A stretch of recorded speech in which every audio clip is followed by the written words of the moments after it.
There's a kind of heartbreak that doesn't come from losing someone, but from wanting someone who was never fully yours to begin with.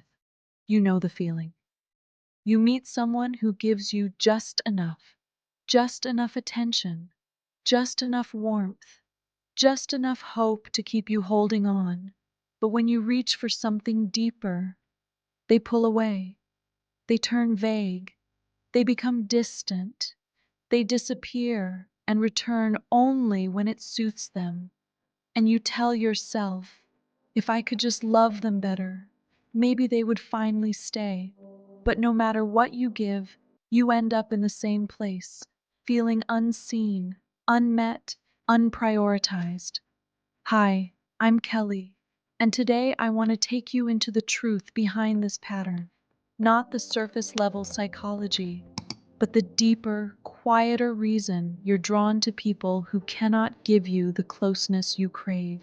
And to understand that, we have to go back, not to your dating history, but to the emotional history your nervous system never forgot. No one is born attracted to unavailability. It's something the body learns. If the earliest versions of love you received were inconsistent, conditional, or unpredictable, your nervous system adapted. It learned that love is something you chase, something you earn, something that might disappear at any moment. So now, as an adult, your brain isn't drawn to what feels good. It's drawn to what feels familiar. Your body says, this is what love feels like. Not because it's true, but because it's what you knew. And the heartbreaking part is this. Unavailability feels like home when home never felt emotionally safe. Emotionally unavailable people are masters of partial connection. They give you glimpses, a text at 1 a.m., a vulnerable moment once in a blue moon, a soft tone that makes you believe they're finally opening up. And those small moments, they hit your brain like lightning, because intermittent affection is the strongest form of psychological reinforcement. Your nervous system becomes addicted to the possibility of love, not the reality of it. That's why you stay. Not for who they are, but for who they might become. And you carry the hope like a promise that was never actually made. Here's the truth that hurts the most. You don't chase them because they withhold love. You chase them because a part of you believes that's the level of love you deserve. Not consciously, not logically, but deep in the emotional layers where your self-worth was shaped before you had the words to describe it. You learned to overgive because no one ever gave enough. You learned to wait because no one came when you needed them. You learned to settle because consistency felt like too much to ask for. Your attraction is not broken. Your heart is not flawed. Your standards are not the issue. You are simply trying to finish a story you started writing as a child. Let me say something that may feel like someone is touching a bruise you've carried for years. Emotionally unavailable people feel safe to you because they match the emotional distance you grew up adapting to. It's not love you're drawn to.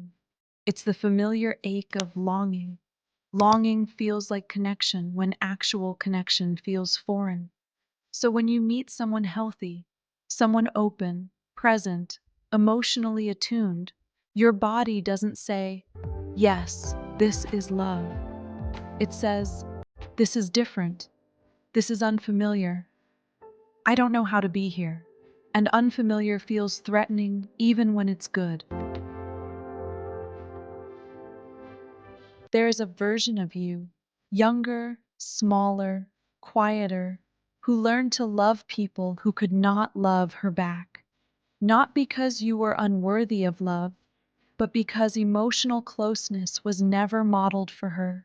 And she is still inside you, reaching for the people who feel like the past, hoping one of them might finally choose her. You're not attracted to unavailability. You're loyal to the child who never stopped hoping someone would stay. That's why the pattern hurts so deeply. You're not just losing a partner. You're reliving the earliest rejection your heart ever learned to survive. And that ache, that trembling inside your chest, that feeling of being almost loved, it is your younger self asking for what she never received. The first step out of this pattern isn't learning to choose better people. It's learning to choose yourself. The you who never felt chosen. The you who never felt worthy of uncomplicated love. The you who learned to settle for scraps of affection. Healing begins when you stop trying to convince unavailable people to love you and start giving yourself the love you've been begging for. Because you are not hard to love.